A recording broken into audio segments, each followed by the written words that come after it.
with tobacco in the street. Cumberland Gap, Cumberland Gap. We're going back to Cumberland Gap. Tell my uncle and my grandpap we're all going back to Cumberland Gap.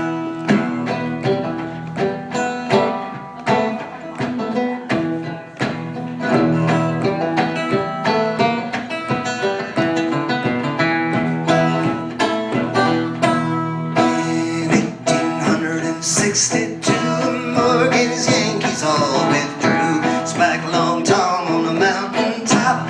O'er the side they let him drop. Cumberland Gap, Cumberland Gap. We're going back to Cumberland